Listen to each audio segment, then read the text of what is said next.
This is Nitish Kumar, civil engineer, working 20 years in the field of advanced mathematical research for advanced excellence in science. आज मेरा जन्मदिन है, आज 24 अप्रैल है। तो आज मेरे और मेरे विद्या विहार आवासीय विद्यालय परोरा पूर्णिया परिवार के लिए महत्वपूर्ण दिन है। आज मैं अपना रिसर्च नेतरहाट नोवा administrative chairperson Shri Ramesh Chandra Mishra sir को सिर्फ सादर संबोधित करना चाहता हूं, जो विद्या विहार आवासीय विद्यालय के चेयरमैन के पदभार पे भी 1996 से 2024 तक योगदान उनका रहा है। आज मैं उनके प्रति पूर्ण समर्पण के साथ ये कहना चाहता हूँ कि आज मेरे रिसर्च के समर्पण के उपरांत उनका नाम हृदयपूर्ण रूप से डॉक्टर रमेश चंद्र मिश्रा से ही संबोधित किया जाए। तो आज रमेश चंद्र मिश्रा थ्योरम में आज हम ये जानेंगे कि उस थ्योरम को जानने से पहले हम ट्रिग्नोमेट्री के तीन कुछ मुख्य बातें को ध्यान में रखेंगे। अगर कोई ABC राइट एंगल ट्रायंगल है, अगर हाइपोटेनियस को C ले ले, एक एंगल लेग साइड के लिए थीटा ले ले, तो उसका राइट एंगल का जो लेग साइड जो होता है AB और BC, उसका C cos थीटा होता है और उसके अपोजिट C sin थीटा होता है। और दूसरा, मैंने अभय देवता थ्योरम में ये प्रूफ किया था कि कोई भी राइट एंगल ट्रायंगल में अगर हम इन सर्किल अगर लेते हैं तो टचिंग पॉइंट पे जो भी डिस्टेंस होगा उसका जो मल्टीप्लिकेशन होगा, मतलब A minus r into B minus r, वो इसका एरिया के बराबर होगा, जो कि मैंने ऑलरेडी यूट्यूब पे अपलोड कर चुका है अभय देवता थ्योरम के नाम से। वो भी मेरे फिजिक्स टीचर थे, मैंने उन पे लिख रखा। और तीसरा हम सहयोग लेंगे, कोई भी पैरेलल लाइंस है, अगर उसको एक ट्रांसवर्सल कट करता है तो ये करस्पॉन्डिंग एंगल हमेशा इक्वल होगा। पॉज कर दो। Hi, this is Nitish scientist and this day is very important to us because on this day I am going to dedicate one of the extraordinary research in the field of trigonometry and as well as astronomy and throughout the history of mathematics, that is Sri Ramesh Chandra Mishra theorem। तो आज मैं ये सब सारी बातें उनके यादों में कह रहा हूँ, और इस माध्यम से ऊपर वाले ने मुझे मौका दिया कि मैं उन महान सारे टीचरों को याद कर सकूं कि उनका योगदान का ही ये फल है कि जो आज मैं इतने सारे रिसर्च जीवन में कर सका हूँ। तो रिसर्च को शुरू करने से पहले कुछ बेसिक्स बातें हम लोग जानेंगे कि कोई भी रेक्टेंगल अगर मान ले ABCD, अगर उसको डायगोनली अगर लाइन खींच दे तो वो डायगोनल्स दो इक्वल्स एरिया में आपको विभाजित होता है, डिवाइड होता है। तो अगर हम ये मान लें कि area of triangle BCD equal to area of triangle ADB और एरिया ऑफ रेक्टेंगल AB'OD, ये तीनों बराबर हैं। अगर हम ये दोनों को इक्वेट करें तो हम लोग ये बोलेंगे कि area 1 plus area 3 is equal two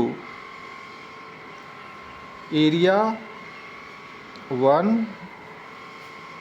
plus area 2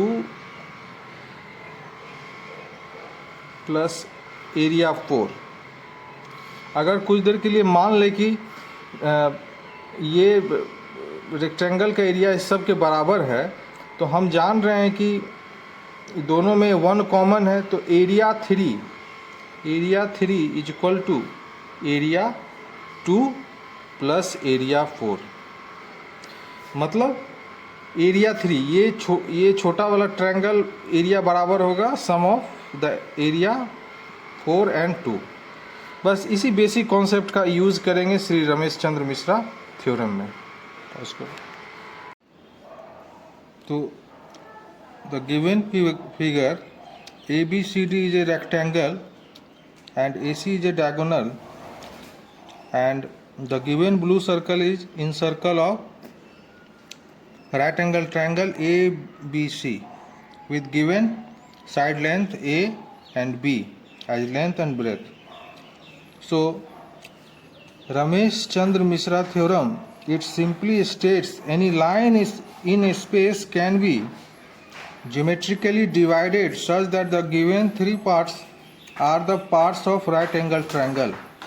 In given figure, the drawn perpendiculars OD and OC dash divides the hypotenuse of triangle ABC into three parts AE, EF and FC, which I assumed as AE as X unit, FC as Y unit, EF as Z units. So here we have to prove x square plus y square is equal to z square. Then only we can say that these three parts are the parts of right angle triangle. So by Abhay Devta theorem, I have already given a video on YouTube. He is our physics professor and he is also scientist in so by Abhay Devta theorem, A minus R into B minus R is equal to area of triangle ABC, and we know that the length and breadth of rectangle OD-DC will be A minus R. So this D-D will be A minus R, because this whole part is A, and if we will subtract minus, then we will get the remaining parts.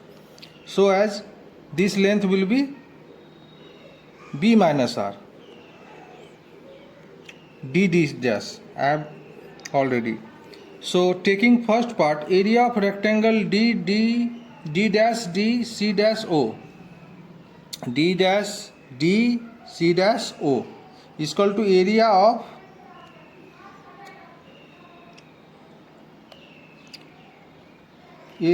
triangle.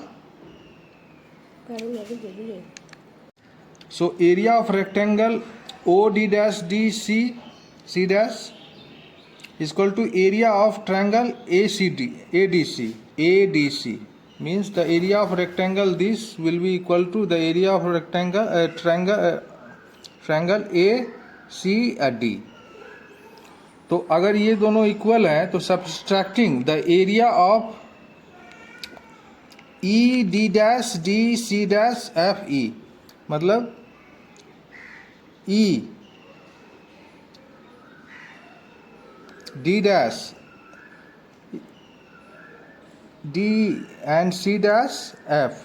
If we will subtract this area, so we will get area of triangle AD dash E plus area of triangle FC dash C is equal to area of triangle EOF. तो अब जबकि हम जान रहे हैं कि ये दोनों ट्रायंगल का सम इस बीच वाले ट्रायंगल का सम के बराबर है, तो हम लोग लिख सकते हैं, हम लोग ये लिख सकते हैं कि इसका एरिया क्या हो जाएगा, हाफ बेस इंटू हाइट, तो half x square sine square theta cos square theta. तो अब हम यही चीज़ इक्वेशन 1 में अप्लाई करेंगे दोनों का एरिया लिखने के लिए, तो हम पाएंगे कि half x square sine theta cos theta plus half y square sine theta cos theta equal to half z square sine theta cos theta. तो अगर इसको सिंप्लीफाई दोनों तरफ हम कट करेंगे half sine theta cos theta दोनों बगल, तो we will get lastly x square plus y square equal to z square which is Pythagoras theorem. तो अब इसके आधार पर हम ये कह सकते हैं कि X Y Z are the parts of right angle triangle. तो by this we have proved that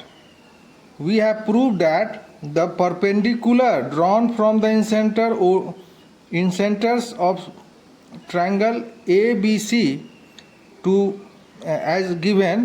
So this perpendicular cuts the hypotenuse into 3 parts, and these parts are the parts of right angle triangle, and this is one of the important in the field of astronomy as well as trigonometry as well as in the education.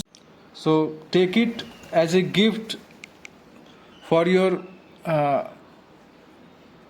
educational career. He was one of the legendary person of our Bihar, the great learning land of Bihar.